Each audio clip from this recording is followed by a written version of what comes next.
Hey, it's Will Friedle. And Sabrina Bryan. And we're the hosts of the new podcast, Magical Rewind. You may know us from some of your favorite childhood TV movies like My Date with the President's Daughter and the Cheetah Girls movies. Together, we're sitting down to watch all the movies you grew up with and chat with some of your favorite stars and crew that made these iconic movies happen. So kick back, grab your popcorn, and join us. Listen to Magical Rewind on the iHeartRadio app, Apple Podcasts, or wherever you get your podcasts. Brought to you by State Farm. Like a good neighbor, State Farm is there. Hi, it's Gabby Reese, and this podcast is powered by Laird Superfood. It was created in our kitchen by my husband, big wave surfer Laird Hamilton, and it all started with a simple idea. What began as Laird's secret for long-lasting energy on the waves is now Laird Superfood, offering a full range of delicious plant-based creamers, coffee, greens, and more.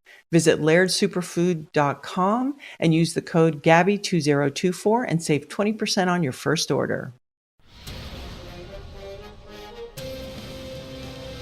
It's time for a Big Blue Kickoff Live. Nobody can ever tell you that you couldn't do it, because you did. On Giants.com. You know what I saw? New York Giant Pride. And the Giants mobile app. 17-14 is the final. One touchdown, we are world champions. Believe it, and it will happen. Part of the Giants Podcast Network. Let's go out there like a bunch of crazy dogs. Have some fun. Hello, everybody, and welcome to Wednesday's edition of Big Blue Kickoff Live right here on Giants.com and the Giants mobile app. It's all brought to you by Cadillac, the official luxury vehicle of the New York Football Giants. John Schmeelk, Matt Citak with you. Give us a call, 201-939-4513. Hashtag Giants Chat on Twitter. If you want to get in touch with us that way, you certainly can as well. All right, we've been through free agency now, and our attention is going to shift back to the NFL draft, and we are going to be on a 6-week, I believe it is, Matt, sprint to the start of the draft, no? Or is it 5? 5 weeks. Is it only 5? It's 5 weeks, yeah. Even faster. Yeah. So we are deep in. We've talked a ton about the first-round pick, and we'll, of course, take your calls on whatever you want to talk about. But I thought it would be fun today. We're going to start our pro day interviews tomorrow and go through everything that happened at pro days, talk to the reporters about the prospects from the schools that they cover to get some insight onto these guys. So I thought today would be a good day to kind of take a look at day 2 of the draft a little bit and what some of the Giants' options might be. So I think the 2 realistic scenarios, Matt, that we can kind of take into consideration here is for the Giants pick at 6. Obviously, they could trade up, they could trade back, they could draft any position. But let's take a look at 2 different, I think, more likely scenarios. 1, wide receiver, 2, quarterback. Just based on how this draft is going to fall, where the quality of the players are, and those sorts of things. So we'll take a look at those 2 scenarios and then what the Giants could do in rounds 2 and rounds 3 of this draft based off of that pick in round number 1. So why don't we start by talking about the wide receiver first, Matt? Okay. If the Giants do go wide receiver in round 1, whether that's Rome Odunze or Malik Neighbors, where do your eyes and where do your attention land right now based on where the roster is and the strength of this class for their pick in round 2? Well, honestly, whether it's quarterback or wide receiver in the first round, again, we spoke about this last week. You hate to pigeonhole yourself to one position specifically for a certain pick, but I would love if on day 2, whether it's the second round or the third round, the Giants to address the interior defensive line, because that is still one of the areas in which there's a hole. After the trade of Leonard Williams, A'Shawn Robinson left and signed with the Panthers. Right now, there's Dexter Lawrence, who's obviously amazing, all-pro. Rakeem Nunez-Roches will be back. And then there's a couple of young guys, Jordan Riley, DJ Davidson. But as of right now, it seems like that is still an area in which the Giants could benefit from adding a big body in the middle of the defense to line up next to Dexter Lawrence. Now, what type of defensive lineman are you looking for?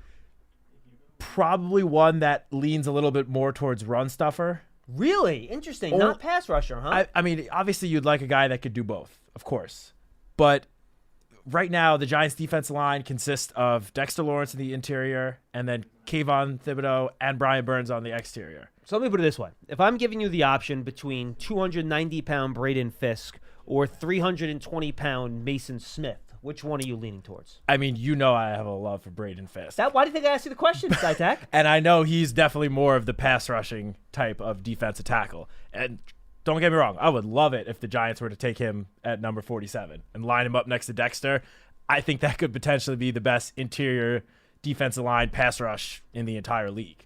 and combine it with the two guys on the edge, that is a fearsome pass rush right there.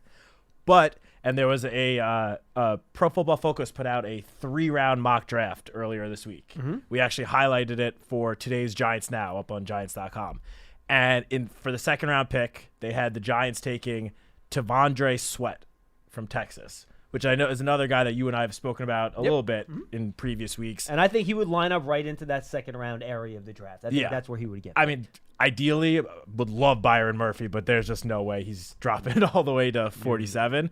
T'Vondre Sweat at 47, though, he could definitely be there. And, again, he definitely leans more towards run stuffer. He is very, very large. I think he weighed in at the combine at 362 pounds. Mm-hmm. He is a massive guy. If you're standing next to Dexter Lawrence and you can make Dexter Lawrence look kind of small, then you are a very, very large human being. But that is a guy I, would not mind. I would kind of like if the Giants maybe targeted him in the second round. Jerzon Newton is another guy. He's not going to make it out of even the first round.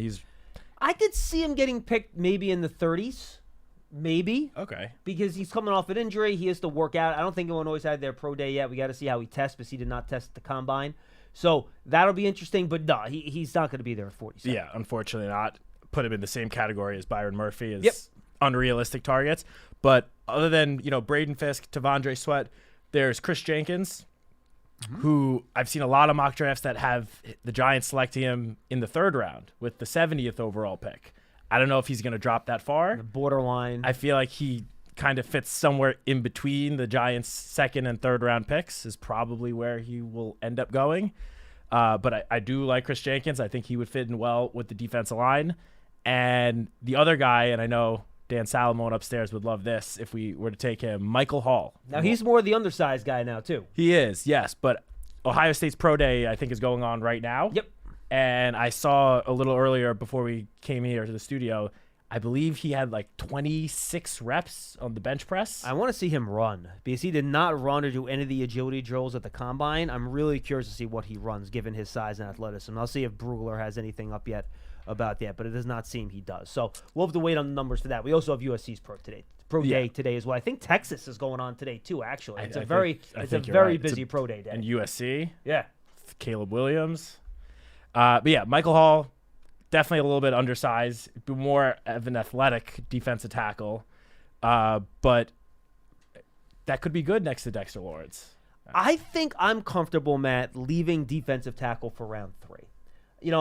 I could see picking one in round 2. I get it. But, if you end up with Rook Ororo from Clemson in round 2, I really like Mekhi Wingo out of LSU in round 3. If you can get Mekhi Wingo in round 3, I think Michael Hall Jr. is going to be a third-round pick.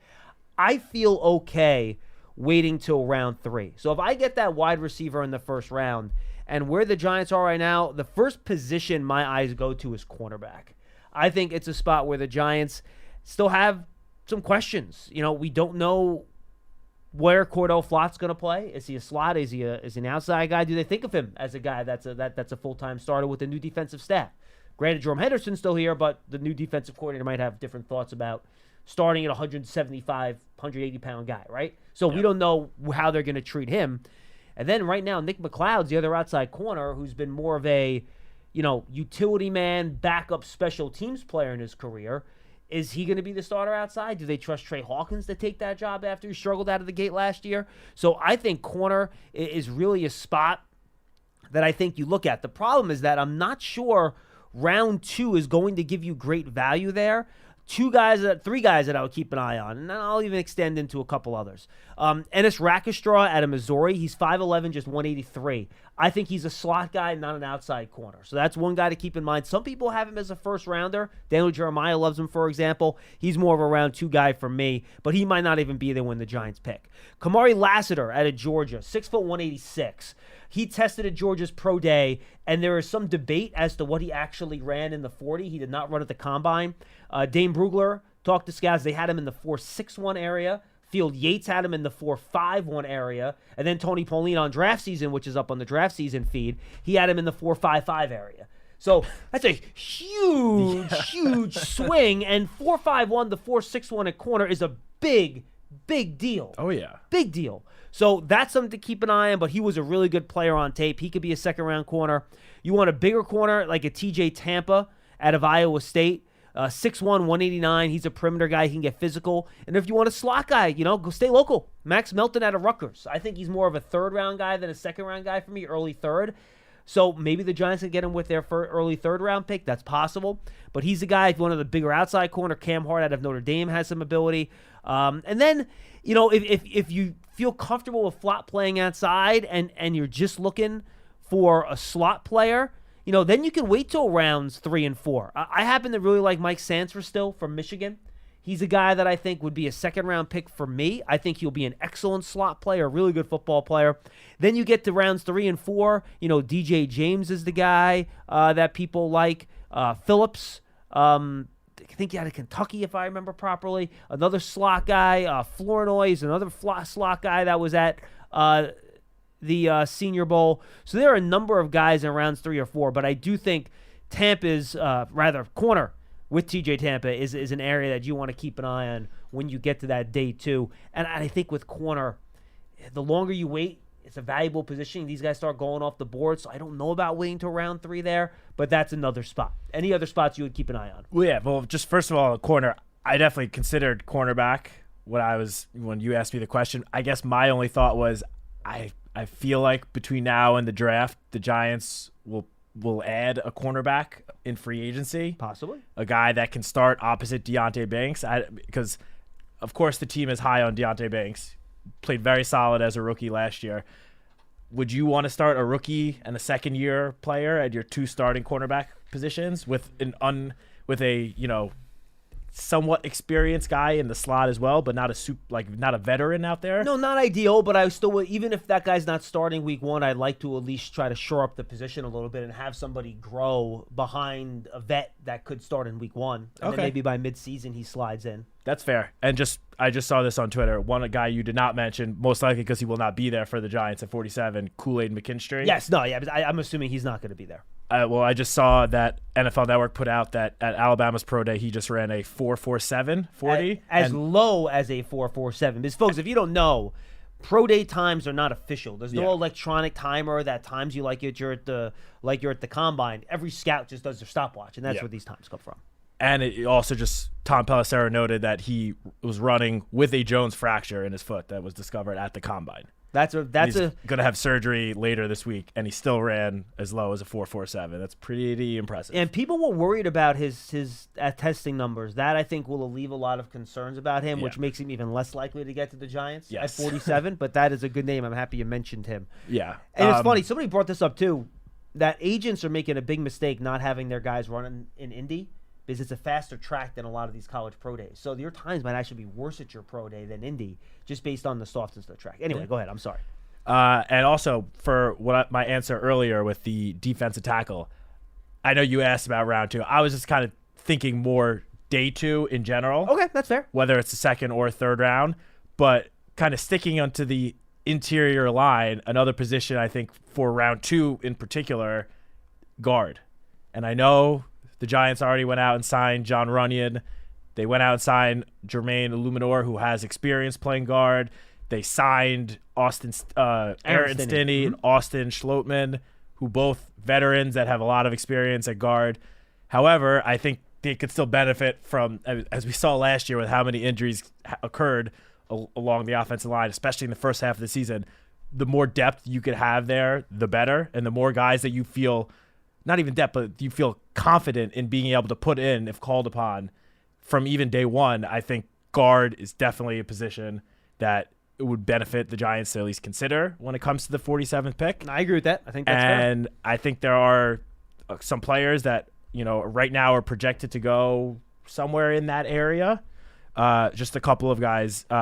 Zach Frazier from West Virginia. Yep. A lot of people think he might be a center only, but he's a good player. Yeah, that's assuming the Giants believe that he can, move out to the guard position, because obviously John Michael Schmitz has got the center position locked down.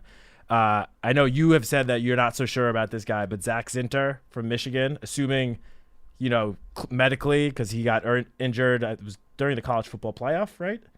that he broke his I leg, or believe maybe that's correct. Yeah, or maybe or the last game before that. Might have been the Big late Ten in the title season. game, maybe something Yeah. like that. Yeah. But So, it was late. Assuming that he's like well on his way to a full recovery, I think he could be a potentially good pick because I consider him in the 3rd round, probably not the 2nd round. Because prior to the injury, I feel like again, we're talking about, December, but I feel like a lot of people thought he could maybe find himself very end of the 1st round, beginning of the 2nd round. Mm-hmm.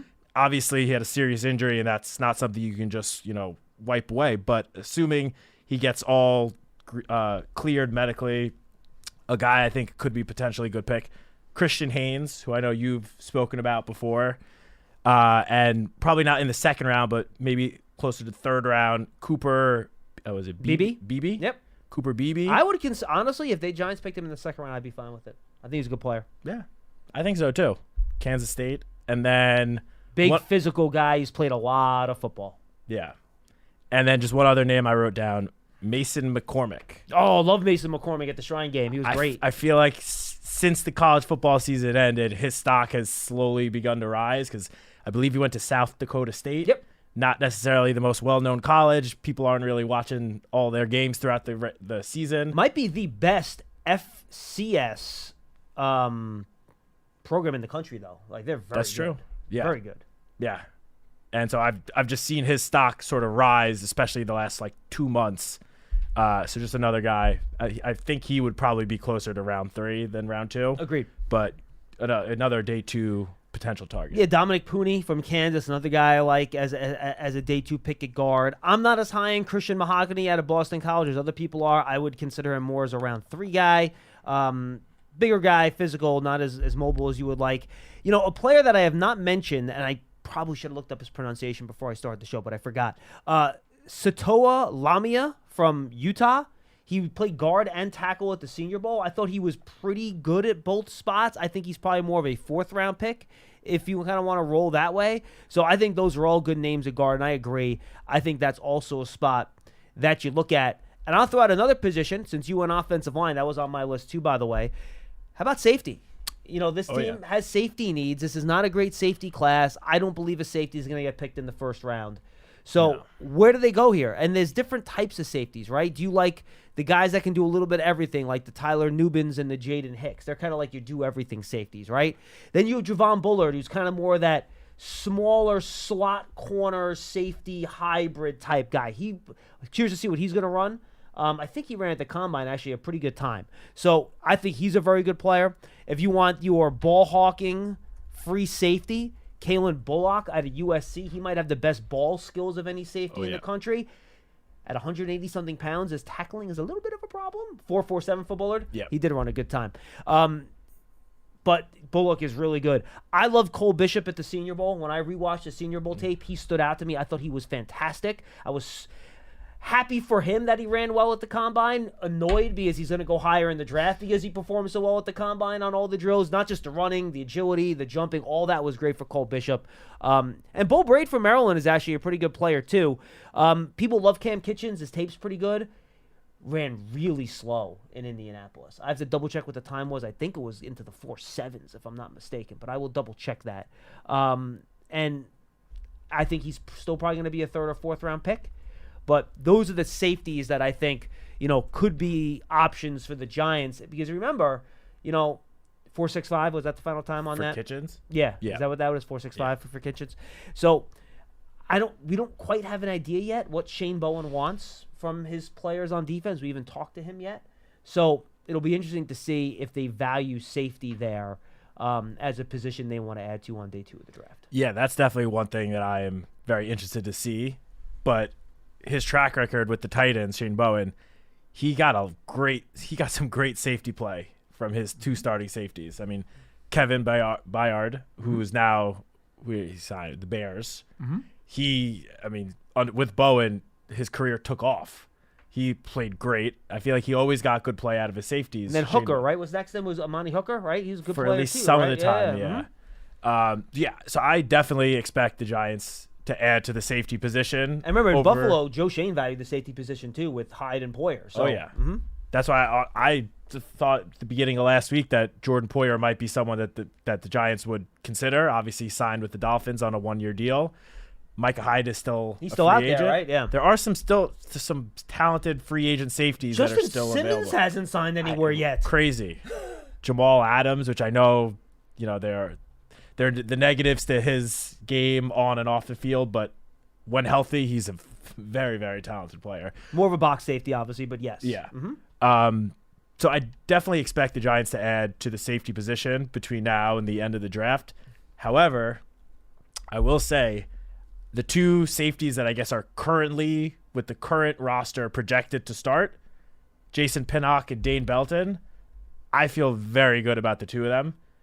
Pinnock was one of my breakout candidates before the start of last season, and he didn't have a full breakout, but he played very solid for the first time in his career, seeing extensive starting time. I thought he had a pretty good year. And Dane Belton, who was playing as a reserve for the whole entire season, the ball just seems to attract to him. Yeah. Wherever he goes, the ball follows him. I would love to see those two guys get I guess Pinnock was already started, but I would like to see Belton get a little bit more playing time this upcoming season. Well, it might have to by necessity because there's no one else. Yeah, that's true. I mean, I guess it depends on, the quality of safety that they do end up bringing in. But Jararis Owens still here too, obviously. Their 7th round pick last year. But I just want to say, 7th round. 7th, right? Yeah. Hawkins was the 6th round. That's pick. right. But I would like to see Belton, get a little bit more playing time because I think he could really grow this season. But back to other positions. We're still talking round 2? Or 3. Take your pick. All right. Well, if we're going wide receiver in round 1, and I know I can already tell by your initial reaction, and I feel like a lot of Giants fans probably feel the same way too. I don't know. I actually don't know where you're going with this. I'm curious. I think if you go, let's say, Rome Odunze or Malik Neighbors at 6, depending on who is there at 47. You going to double dip? No, I think depending on who's there, you got to consider potentially adding a quarterback. Oh, I was going to bring that up myself. Oh, okay. So we're on the same page I'm with you on that. There are 3 guys that I have sort of targeted for rounds 2 and 3. Okay. What do you got? For round 2, it's Michael Penix and Bo Nix. And I definitely lean more towards Michael Penix. I like his game a lot more. And I think with his medicals, there's probably a better chance he gets there. Yeah, although he was medically cleared. I know. But he obviously still has the extensive injury history. Yes. That will not be ignored, even though he got, all the green flags when he had the medical checks at the combine. And neither of those guys could last there either, by the way. There's a good chance that both of those guys are gone in the first round for all we know. Entirely possible. Mm-hmm. Entirely possible. We always see quarterbacks rise, so it's entirely possible. But if Michael Penix is sitting there at 47 and the Giants took Odunze or Neighbors with the 6th overall pick, I would certainly consider it because I still think that the Giants could afford to add another quarterback to the mix. I agree. With Daniel Jones, Drew Lock, Tommy DeVito. Daniel's probably not going to be ready for all the spring workouts, which is going to give Drew Lock, a lot of time to kind of show what he can do. But he was brought in to be the backup. He made it very clear in his press conference last week that he was told Daniel Jones is the starter. He's going to back up. But there's going to be a lot of reps to be had during spring, maybe even during training camp, because we don't know where Daniel's going to be in his recovery. So Michael Penix, and especially if the Giants take Rome Odunze at 6, reunite those two teammates from Washington who had a ton of success together. That's something I'd like to see. And then for the 3rd round pick, Spencer Rattler. Oh, that would be the guy I would bring up in round 3 too. We're on the exact same page here. Spencer Rattler. Like it. Of course, you can't deny that the last 2 seasons he's struggled. He's not been lived up to the hype that he had towards the beginning of his collegiate career. But for all the hype that there's surrounding Caleb Williams, 2 years ago, Spencer Rattler was the prospect that everyone was calling the next Patrick Mahomes. He was a Heisman favorite. He was a Heisman favorite. Everyone was saying his game looks exactly like Patrick Mahomes, that he could be the next Mahomes in the NFL. And then obviously struggled greatly the last 2 seasons, and a lot of the buzz died down around him. But with Brian Daboll's just track record of success with quarterbacks, I mean, the Giants won 3 consecutive games last year with an undrafted rookie as the starting quarterback in Tommy DeVito. I would love to see Brian Dable given a year, 2 years, maybe a year, to develop Spencer Rattler and see what he can get out of him. Because I think Spencer Rattler, in the right system with the right coach and given time, if you put him out there week 1, I don't think he's going to be successful. If you let him sit a year or two behind a solid veteran starting quarterback with Dable, Kafka, Shea Tierney grooming him, I think he could grow into eventually a very solid starting quarterback. All right, 2 possessions I want to ask you about before we get to the calls. When and if do you consider running back? So I thought about this a lot. I would say maybe round 3, maybe, but I personally... And that would probably be at the front of the running back run then. I could Yes. see like Dallas starting the running back run at the end of round 2, so you would get in pretty early there with your early third-round pick. That would be the earliest. Like, I would not spend the 47th pick Agreed. on a running back. I'm with you on that. I lean even towards not even wanting to spend the 70th pick on a running back. I'd rather wait until 108 in the 4th round, just because, as you just said, the running backs aren't going to start going until likely the end of the 2nd, maybe even early 3rd. Yep. So if you wait until the 4th round, you're still going to get one of the top probably 5 running backs in the draft will probably still be there for you at 108. So Here's do you want a bold prediction for me? yeah, let's hear it. There will not be one running back picked in the first 50 picks. There will be 8 running backs picked in the next 50 picks. Yeah, I mean, the first part, definitely agree. 8 in the next 50. You think it's really going to be 8? I would say 6 to 8. Which guys? Let me bring up a list. Here's who I could see going in that area. Jonathan Brooks from Texas, Trey Benson from Florida State, Blake Corum from Michigan, Jalen Wright from Tennessee. I would say Ray Davis from Kentucky, Marshawn Lloyd from USC. Those are the 6 I feel good about. Braylon Allen did not run his 40 at the Wisconsin Pro Day. I think that's going to raise some red flags for people, so I would worry about him. I wonder if a team's going to roll the dice on Bucky Irving from Oregon at some point, just because of his versatility. I know he didn't run well with the combine, but I think that's the group of 6 to 8 guys that I could see going in that end of 2nd round to start of the 4th round type of area. Okay. Yeah, I mean, I could see a lot of those guys going in that area too. A lot of those guys are the guys that, if the Giants were to address the running back position in rounds 3 or 4, that group would be the group that I'd be targeting. Jonathan Brooks obviously coming off of a serious injury. So, which, by the way, I think the Giants could actually afford to do that pick because they have Devin Singletary and Eric Gray already on the roster. That's true. And they say he's supposed to be ready by the start of training camp, for whatever that's worth. Okay. I mean, he definitely is, even with the injury, the number 1 running back in this draft. Yeah, I would say either him or Benson. I think those are the 2 guys for me that are at the top. Benson from Florida State. Yeah, I like Benson a lot too. Blake Corum, I mean, he just got it done at Michigan. His tape's fun. He actually reminds me a lot of Devin Singletary, believe it or not. They're very similar to each other, in my opinion. Do you want to have 2 running backs that are very similar in each other? Maybe you do. You have a good backup then. You don't have to change your game plan, or you just swap one in and you just do what you do. That's true. But Braylon Allen is a guy potentially, 4th round that I would kind of have my eyes on. And I know I brought this guy up before, Isaac. I'm going to pronounce his Guerendo. Yep, I think you have it right. Yep. He tested off the charts at the combine. And he's 220 pounds. He's 220 pounds and was the most athletic running back. Probably the most athletic, or up there as one of the most athletic prospects altogether in Indianapolis at the combine. And I know he split carries. I forgot the other Louisville running back's name. I don't remember it either. I know they split carries, so he never. Here it is, Jawar Jordan.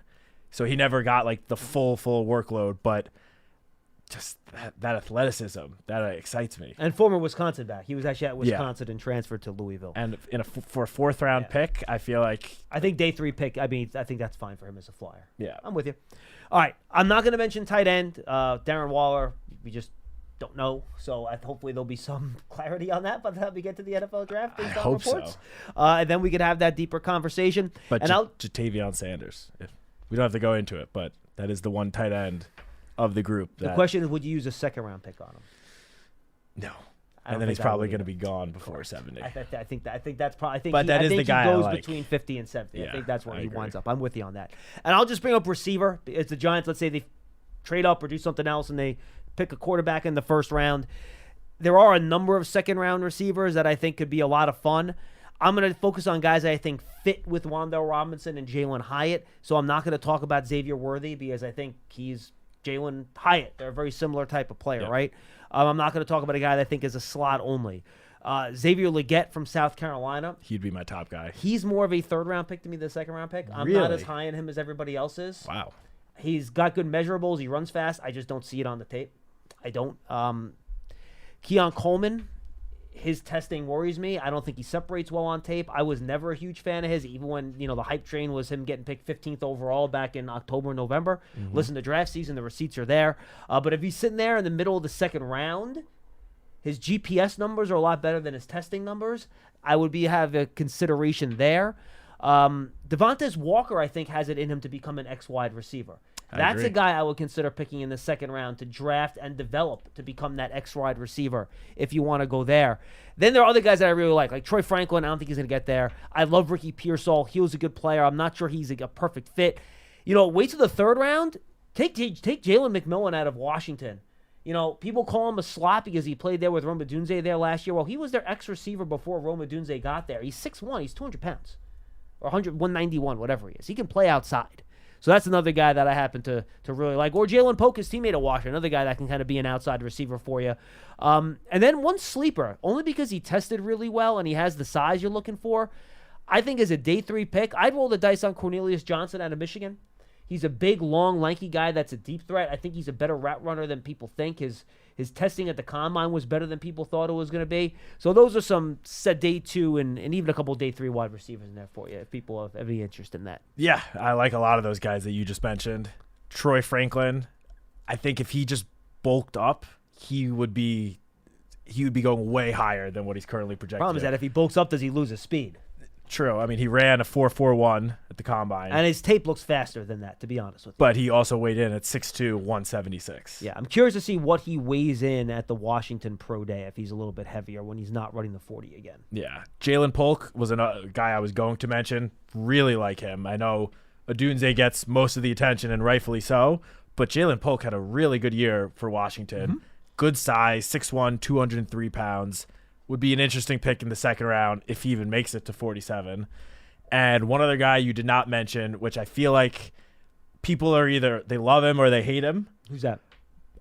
Malachi Corley. Yeah, I don't think he's a fit because I think he kind of plays the Wan'Dale Robinson role in terms of like a kind of gadgety slot guy to start. He can become more than that. And I like him. I had a one-on-one with him at the Senior Bowl. I'm just not sure he fits what the Giants would be looking for necessarily. But I think he's a second-round pick. I think he's going to be a good player. Yeah, it's just 5'11", 215. He's built he's built like a running back. I stood next to him. I stood next to him at the Senior Bowl. He's built like Saquon Barkley. I feel like of the entire wide receiver class in this draft, I'm not saying he's going to become this guy, but I feel like Malachi Corley could fit into that like Deebo Samuel type player. That's what he is.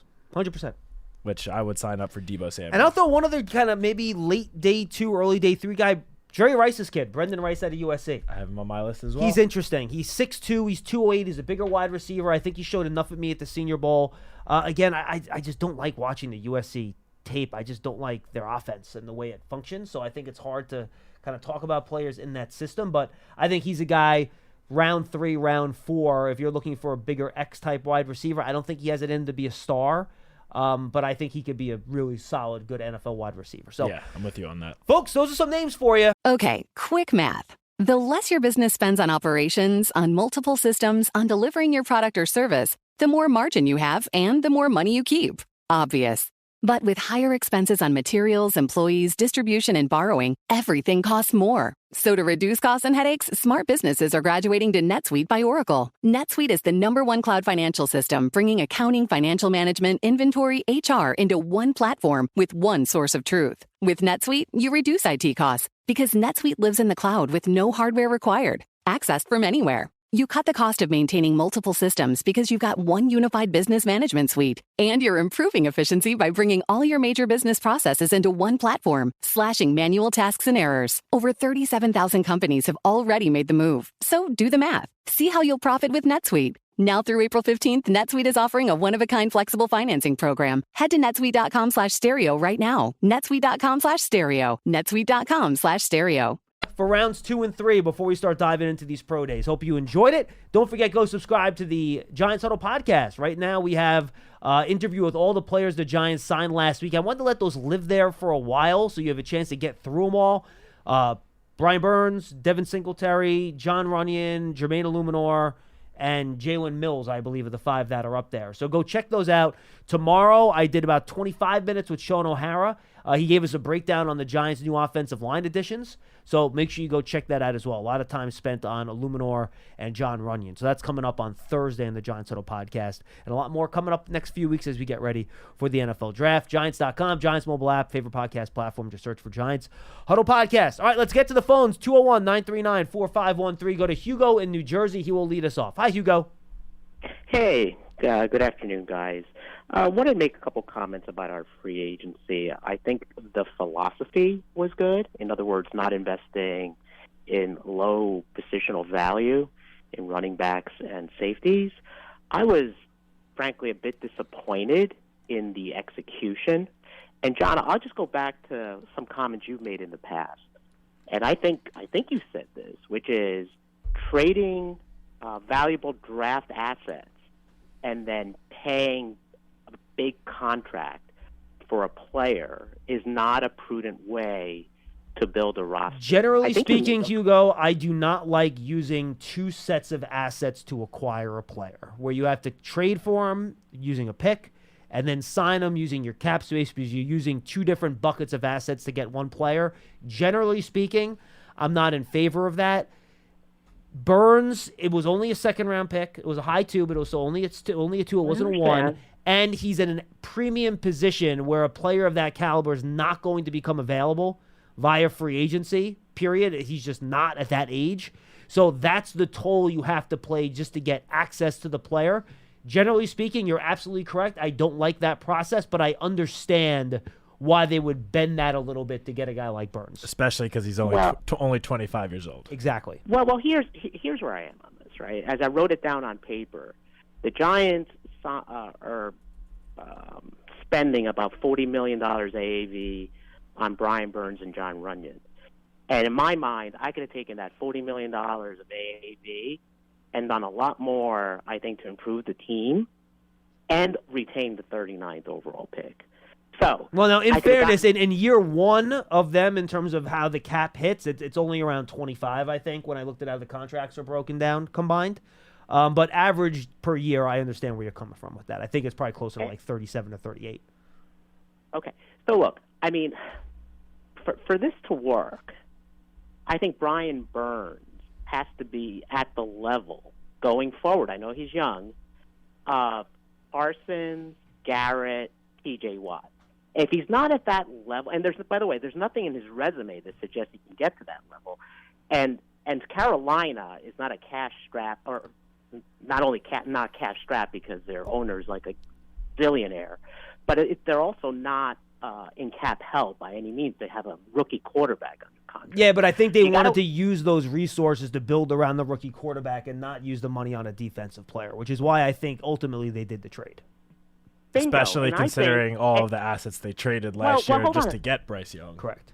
Well, hold on a second. Yeah. Bingo. We should be thinking the same way because as we've talked about on this podcast many times, the Giants have holes all over the place and they're in rebuilding mode. So, Brian Burns would be a great addition to the Baltimore Ravens, a finishing piece that would put him over the top and just terrorize Patrick Mahomes in a playoff setting. But for us, I think there were more prudent ways to spend the resources. If he was 28 or 29, Hugo, I would say yes. But I think to Matt's previous point, just 25, he's going to be 26. This is a guy that in 3 years is still going to be in the middle of his prime. Okay. When you're like maybe hopefully competing for a Super Bowl. You know what I mean? So John, let me ask you a question. Yeah. You guys hit it. We still need more guards. We still need defensive linemen. And Hugo, by the way, you know my approach to free agency. I said on the show a million times. I wanted to just do offense. That's what I wanted to do. So I totally get where you're coming from. So here's my question. We have one legitimate starting defensive lineman on the team right now. When the teams are running down our throats and we're trailing in games, what value is Brian Burns going to provide when we never get teams in third and long? Or we rarely get teams in third and long?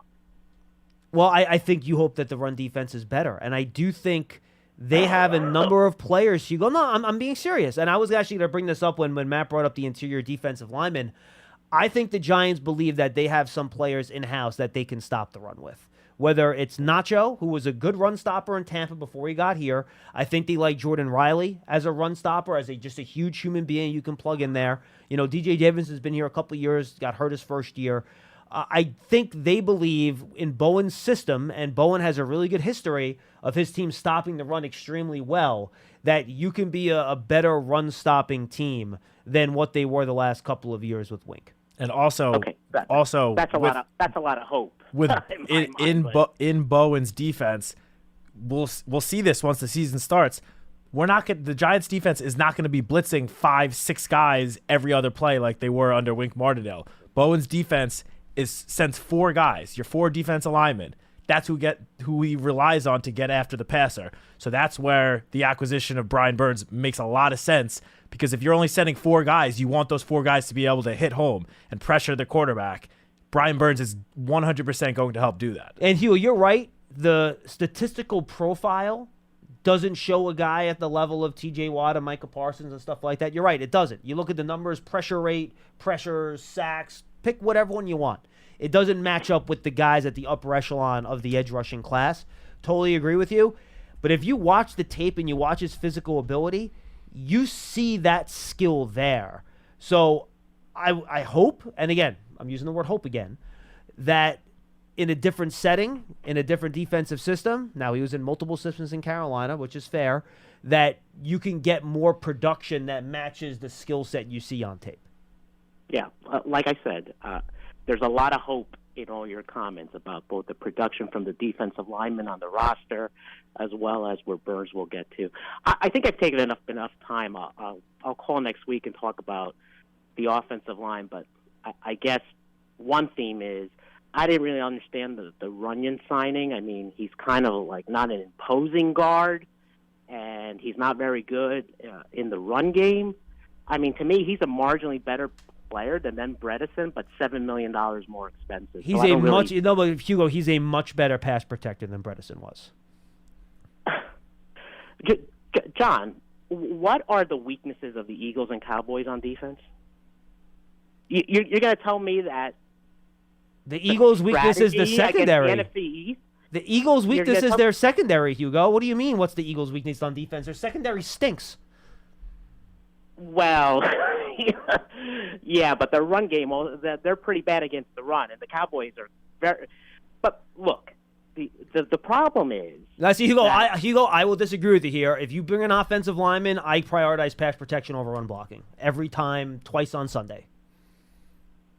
Okay, so let's drop Daniel Jones back against the Cowboys and see how that works. It didn't work very well last year. But in the opener, he basically got bludgeoned. So But that's why that's why the Giants went out and spent big money on 2 offensive linemen, was to help improve the pass protection. And look, we've seen it the last couple years, and I think how they operate in free agency here, Matt, kind of settled it for me. I already thought this anyway. Brian Dable wants to pass the ball. Yes. He's not a guy that wants to pound it 30, 35 times in a game and pass it 25 times in a game. It's not what he wants. No. I mean, just go back to his time in Buffalo. Dude likes to throw it, all right? And when all things are equal, he's going to prefer to throw the football. And I think the way they're building this roster out is they're building out to be a team that is going to throw the football more. And that's why I still think at number 6, you're looking at someone that's going to impact the passing game. Okay, quick math. The less your business spends on operations, on multiple systems, on delivering your product or service, the more margin you have and the more money you keep. Obvious. But with higher expenses on materials, employees, distribution, and borrowing, everything costs more. So to reduce costs and headaches, smart businesses are graduating to NetSuite by Oracle. NetSuite is the #1 cloud financial system, bringing accounting, financial management, inventory, HR into one platform with one source of truth. With NetSuite, you reduce IT costs because NetSuite lives in the cloud with no hardware required, accessed from anywhere. You cut the cost of maintaining multiple systems because you've got one unified business management suite. And you're improving efficiency by bringing all your major business processes into one platform, slashing manual tasks and errors. Over 37,000 companies have already made the move. So do the math. See how you'll profit with NetSuite. Now through April 15th, NetSuite is offering a one-of-a-kind flexible financing program. Head to netsuite.com/stereo right now. netsuite.com/stereo. netsuite.com/stereo. One way or the other, yes. 201-939-4513. Cliff in New York is up next. Hi, Cliff. Hey, guys. Thanks for the great stuff, as usual. Yep. As I'm salivating over all these guys that you're talking about in the draft. And Cliff, watch. They won't draft one of them. We listed about 50 guys. They're not going to pick any of those guys. Watch. Yeah, well, our problem is we have the least draft choices that I can number of draft choices that I can remember. We have a fat 6, and the number 5 is more like a 6 than it was before the Burns trade, and I'm not complaining about the trade. But I would still love to see somehow more draft choices, and I don't know any way he's going to get that other than trading down the first-round pick. And I don't think he has any assets that I can think of to trade for other draft choices like he made such great use of in his first 2 years. But, look, it is the way it is. Wait, Cliff, one thing on that note, I just want to make sure you remember, Joe Shane's first draft, they traded down in the second round and then selected Wan'Dale Robinson. So it's not just the 6th pick that they could potentially trade down to acquire more assets. Good point. Just wanted to put that out there. Oh, I like that. Thank you. Yeah, I like that. I hadn't thought of that. I knew that Wan'Dale was a product of his moves during the draft, and so was Hyatt. Yeah, they moved up for Hyatt. Joe Shane has clearly shown that he is not afraid to move up or down to get the guy that he wants to Remember, get. He moved down twice the year they drafted Robinson, too. Yeah. He went from 36 to 38 and then from 38 to 43. And then use some of those. They use some of those picks. No, that was the next year that they for the Hyatt moved up for Hyatt. Correct. Yeah. Okay, but the Hyatt pick, he had some capital to trade up with. He had some. Well, he just traded the 4th round pick, and then the Giants didn't have a 4th round pick. Well, he can't do. If he does that this year, he's empty in the 4th round. I mean, he only had one 4th rounder that year. Well, whatever. We know that he'll do the best he can to have as many choices as he can. Look, you got me going with the internal defensive line. I had a bunch of other things. I'll try to be quick. I don't watch college football much, but I happened to tune in to the Louisville, Florida State game on national television, and I saw Brandon Fisk, and I said, I want this guy. And then, so on Twitter, I had a chance to chime in a conversation about the game, and I said, hey, what about this Fisk guy? He looks like the real deal. And so somebody replied, he is the real deal, but let's see how he does in the next few games against better defenses. So I'm just wondering, number one, if anybody remembers how his rating might have changed after that huge breakout game. I guess they were tournament games, and then that whole controversy about Florida State being, given a bad deal and all that jazz. Did they not play any more games for him to show it? Do they have any clue as to whether or not the Louisville thing, which was such a big splash, was more than maybe a misleading thing? No, I mean, I think Braden Fisk finished the year pretty strongly, Cliff, and I appreciate the call. Thanks so much. I mean, if you look at his production over the course of the year, I'm trying to see when they played Louisville.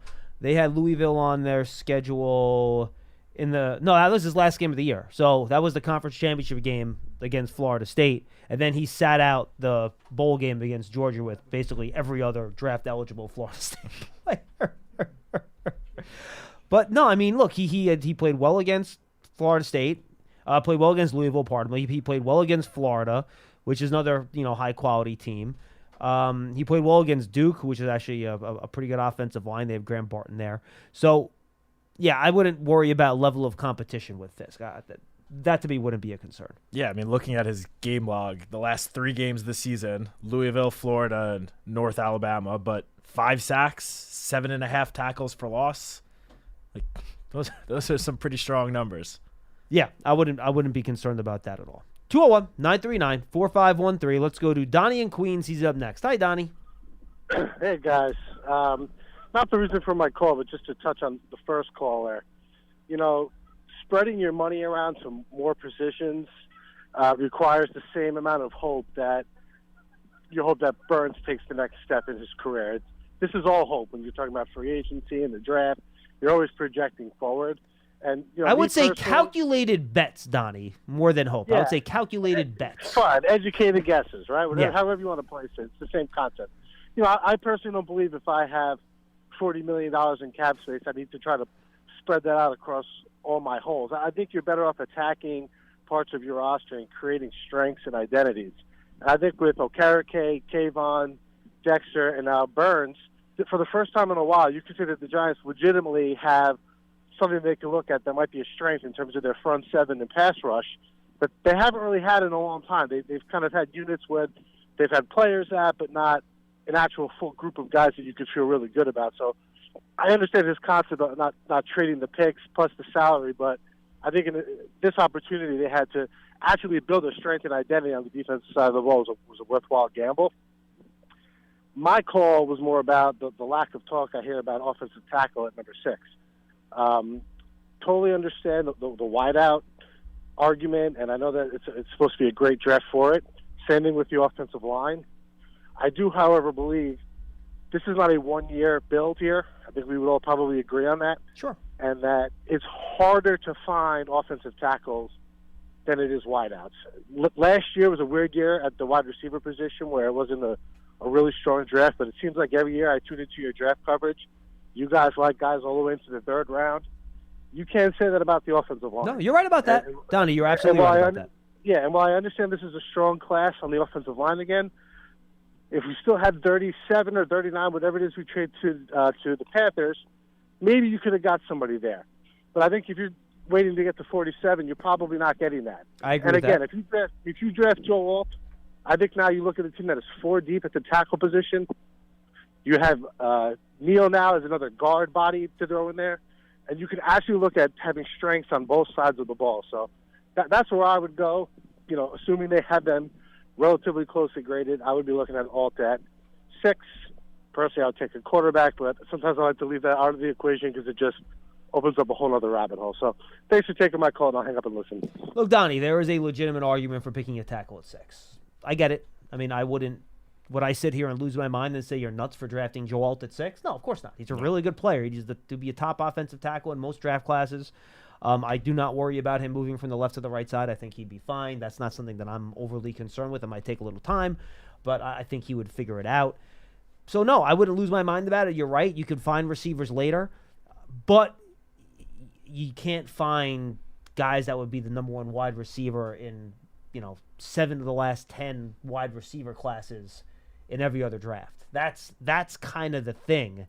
And if you want to completely give up, and that's what you're doing. If you draft Joe Alt, you are giving up on Evan Neal as an offensive tackle after 20 games, 20 regular season games, 22 if you count the playoffs. You're giving up on it. And I'm not sure that I think with the signing of Illuminor, they're willing to entertain the possibility of maybe Neal moving to guard. But if you draft a guy like Alt, that's it. The tackle window is closed and shut. It is over for Evan Neal playing tackle. I'm not sure they're there yet. And then if they were to do that, then Andrew Thomas, Joe Alt are your 2 starting tackles. You sign Runyon to start at one of the guard positions. Now all of a sudden you have Evan Neal and Jermaine Illuminor. One of them is on the bench then. Correct. And I agree with you. I don't think they're willing to completely give up and say Evan Neal is no longer a starting offensive lineman.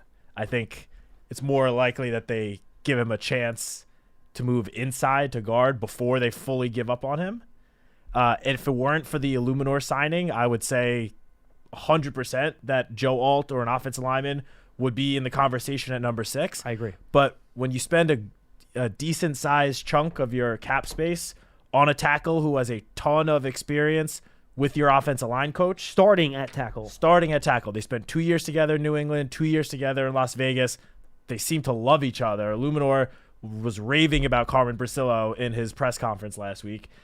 If it weren't for that signing, then I would say you're 100% right. Joe Alt is in the conversation for making most sense to be the number 6 pick. But considering they went out and spent a lot of their cap space on 2 offensive linemen who presumably will both be starting somewhere on the line, that is what gives me a little bit more pause in spending the 6th pick at that position. I think if you want to take a chance on someone on day 2 at offensive tackle, 100% fine with that. Yeah, me too. Because as we said, Evan Neal, unfortunately, the jury is still kind of out. He needs to show something this year to show that he should be a starting right tackle. Hey, Joe Shane said it in his press conference after the season's over. He's got to play better. Yeah. He was very clear about it. The signing of Illuminor, it wasn't a incredibly long-term deal. So I wouldn't mind taking a day 2 pick on a tackle, letting him sit, come in as a reserve potentially. But as we've talked about, a lot of the callers have talked about, the Giants still have numerous areas that are actual needs. Mm-hmm.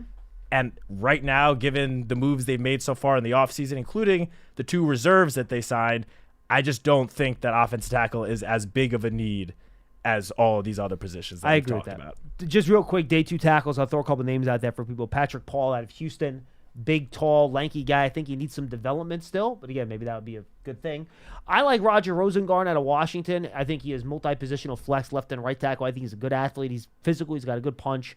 And I like Christian Jones out of Texas. He might be more of a 4th-round pick maybe, but I think he's a guy that has some ability to maybe play some tackle. And I like Javon Foster from Missouri at the Senior Bowl too. I think he's more of a day 3 pick, but he's the guy that I was impressed by when I watched him over the course of the Senior Bowl week. Not the most athletic guy in the world, but he just seemed to get the job done as a potential day 3 flyer at offensive tackle. He certainly got the size. He's a big guy, 6'6", 313. So just a couple names I figured I'd throw out there if you're interested in the offensive tackle. We'll get to Len in a second. I'm just going to make the statement, and I'm going to move on. You can comment if you want to.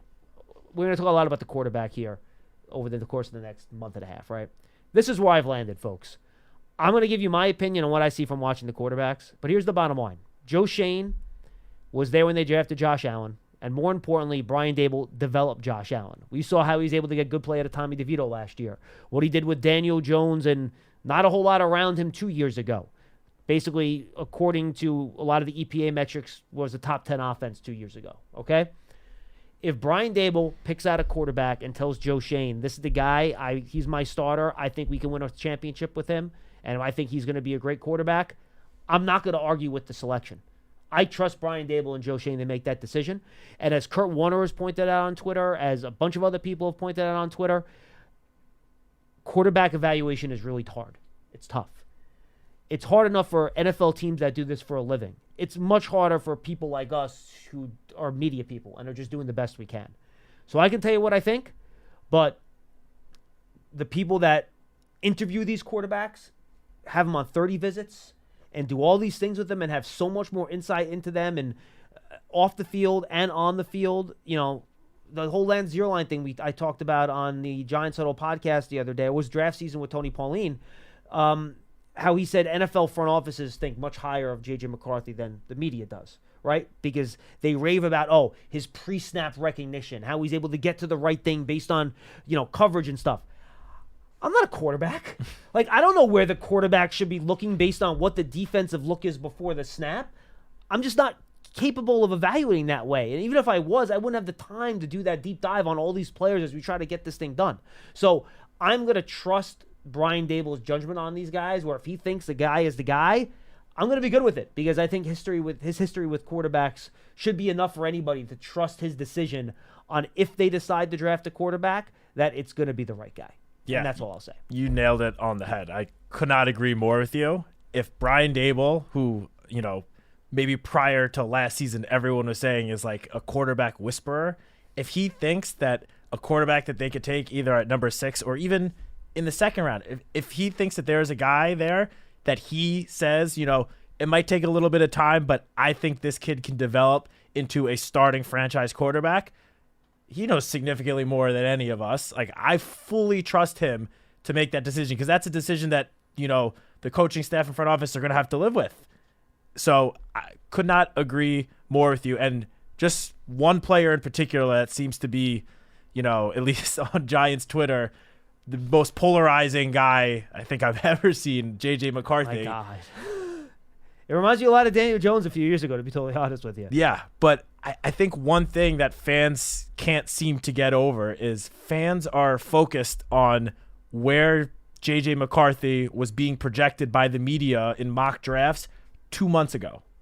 When the season first ended and all of these original mock drafts were coming out, a lot of the top media analysts out there, top NFL guys out there, didn't even have J.J. McCarthy as a first-round pick. And by the way, even today, Dane Brugler, Daniel Jeremiah, Len Zierlein, he's going to be a late on their big boards. He is in the 20s or early 30s on their big boards. Yeah, but in the mock drafts of a lot of those guys, you've started to see that he is now rising. And now it seems to be almost like consensus opinion that he's not making it out of, let's call it the top 12. The Broncos at 12, I would say, I think probably be the absolute floor. I don't think he's coming even close to that far. I don't think he's getting out of the top 5, Matt. I think somebody's trading up with the Chargers to pick him at 5. That's what I think is going to happen. You've got to think that the trade that the Vikings did last week is gearing up to make another move up, similar to what the Buffalo Bills did in, was it 2018 for Josh Allen? Yeah, I mean, right now, and that's the Vikings. The Broncos are sitting there with Jarrett Stidham as their starting quarterback, and the Raiders are sitting there with Gardner Minshew as their starting quarterback. Yep. You don't think those teams want to draft a good young quarterback? Of course 100%. They do. 100%. So this be competition to move up to one of those spots. And who knows? Maybe McCarthy goes 3rd and Drake May's the guy that goes 4th in the class. That's possible too. It is possible. Who knows? Or maybe it's Jaden Daniels that ends up going as the 4th quarterback. All those things are possibilities. So, look, we'll have the debate. I'm happy to have the conversation, break down what you see from the quarterbacks, what I see. We can have that debate and conversation. But if Brian Dable says, no, this is the guy I want, I believe him, he's the guy, I'm not going to argue with it. I'm just not. Yeah, I agree. And I just think fans need to just forget the mock drafts from 2 months ago. They don't mean anything now. Well, and I think they also have to be able to accept what they don't know. I think I'm more than willing to say I trust somebody else's evaluation to make this decision a lot more than I trust my own eyes. 100%. Because they know a lot more about this than I do. That's what they're paid to do. That's their job. I'm doing the best I can. I'm trying to give you information on the players so you're educated about them. But the idea that I would say Brian Dable's evaluation of a quarterback is wrong and mine is right would be a level of hubris that my head wouldn't be able to fit through the door of this studio. So I'm not going to go there. I'll just leave it there. All right, Len in Columbia, Maryland will wrap us up today. Hi, Len. Hey, guys. How you doing? We're great. Good.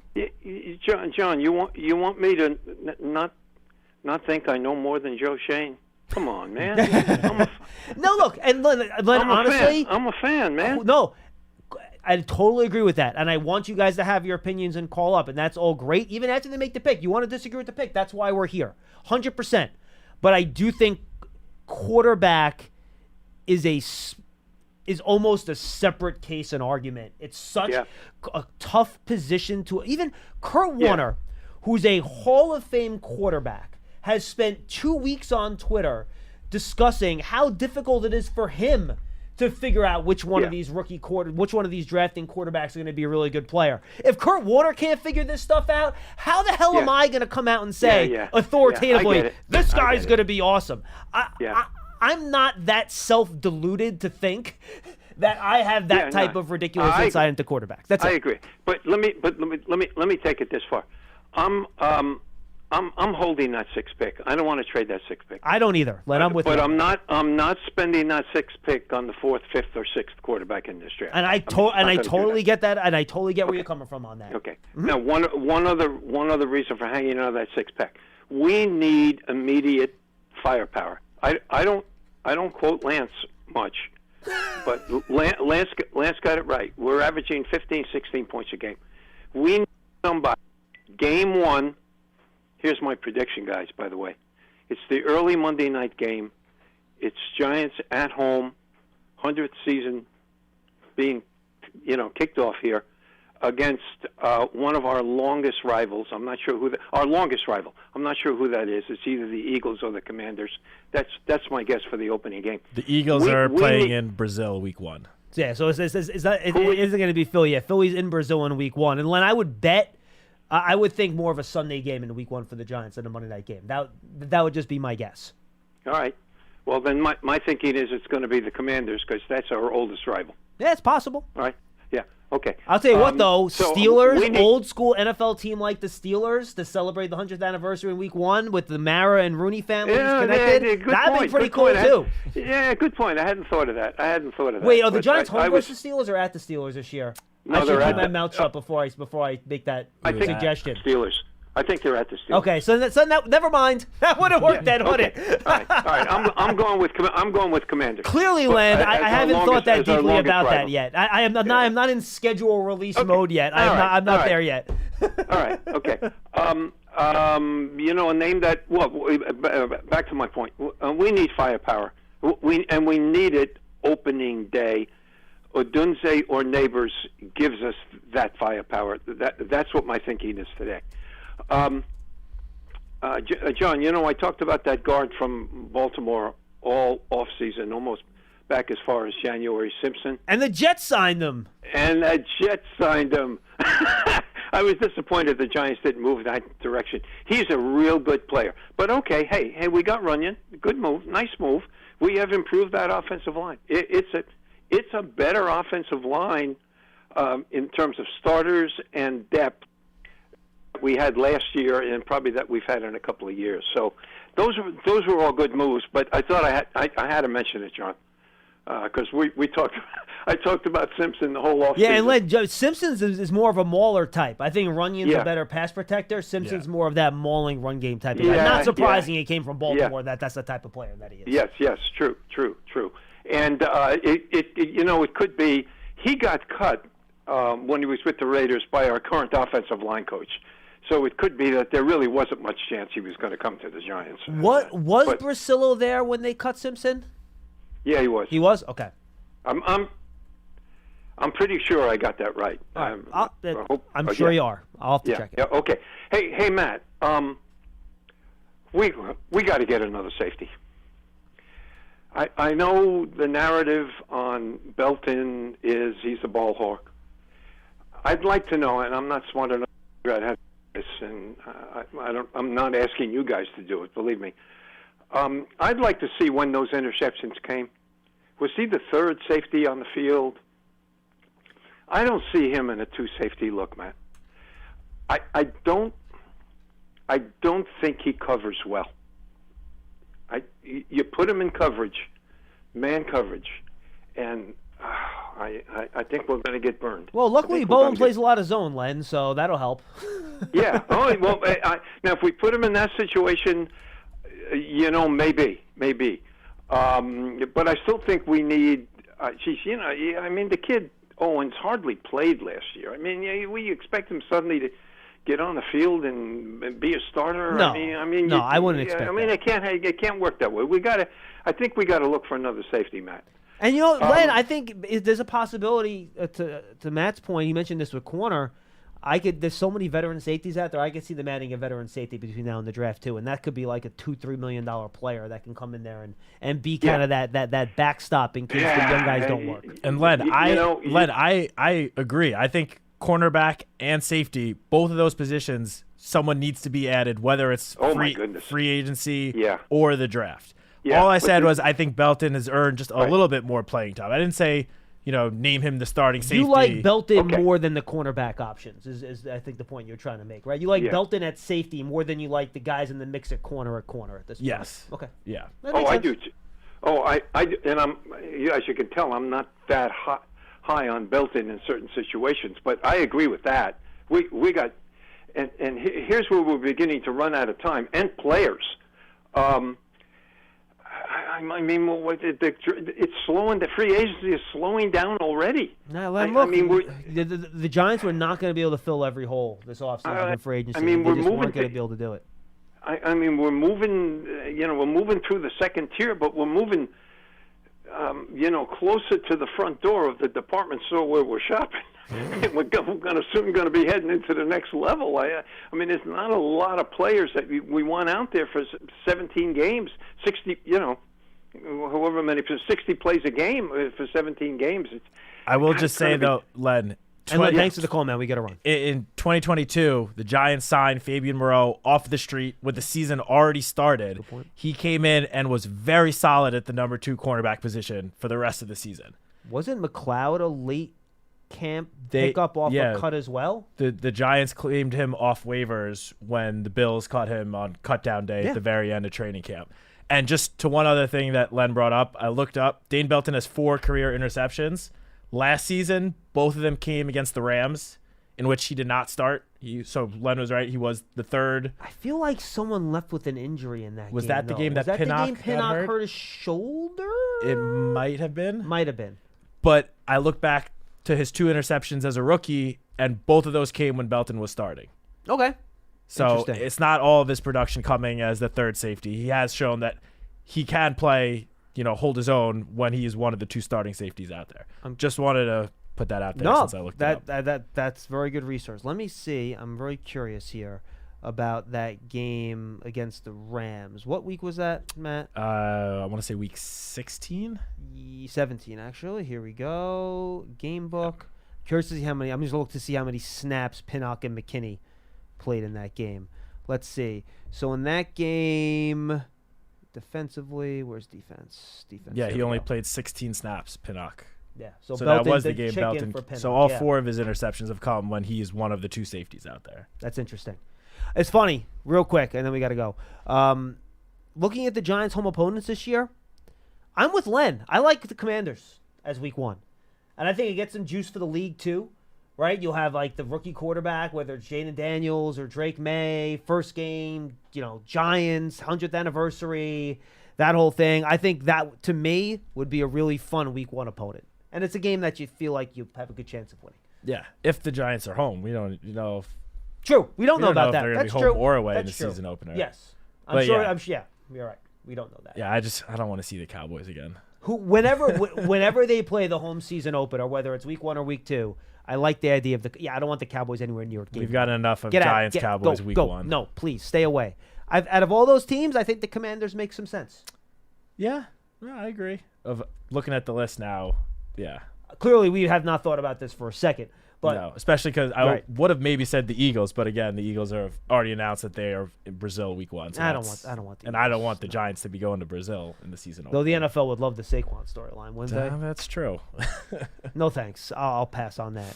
Then the Giants have gotten the Eagles twice pretty consistently in December and January over the last few years. So that's kind of been a staple. I do expect at least one of those Giants-Eagles games to be in primetime. Oh. Whenever it is. And it'll be the first one, too. Yeah. Because they want the first game back with Saquon to be a primetime game. Also, real quick, I just saw Matt Parrott signed with the Denver Broncos. Oh, good for Matt. Officially signed. So really good dude. Shame he couldn't stay healthy. Matt, good stuff. Matt Citak, John Schmeelk, Big Blue Kickoff Live. Giants.com/tickets, guys. You want 2024 season tickets. Go check it out. You get membership benefits, a lot of great stuff. Again, Giants.com/tickets. And while you're online, go download Giants TV, the Giants video content app. You get on-demand highlights direct to Big Blue fans. It's free on Apple TV, Roku, Amazon Fire TV, and the Giants mobile app. All right, we'll be back tomorrow with another episode of Big Blue Kickoff Live. Tomorrow it is Dottino and Casillas. I got this one right for once, Pearson. How about that? And then I'm back on Friday. Hopefully you can spare some time with us as you skip work and watch the NCAA tournament. We'll see you then, everybody. Allstate wants to remind fans that mayhem is everywhere, like when the tailgate party shows up at your house after the big win. Everything's great until the hot plate gets too hot for the tablecloth. Now your kitchen's up in smoke. And if you don't have the right home insurance coverage, the cost to fix this could sideline your savings. So switch to Allstate, save money, and get protected from mayhem like this. Not available in every state based on coverage selected, subject to terms, conditions, and availability. Savings vary. What's up, y'all? Janice Torres here. And I'm Austin Hankwitz. We're the hosts of Mind the Business, Small Business Success Stories, a podcast presented by iHeartRadio's Ruby Studios and Intuit QuickBooks. Join us as we speak with small business owners about the tools they use to turn their ideas into success. From finding that initial spark of entrepreneurship to organizing payments and invoices, we've got you covered. So follow and listen to Mind the Business Small Business Success Stories on the iHeartRadio app or wherever you get your podcasts.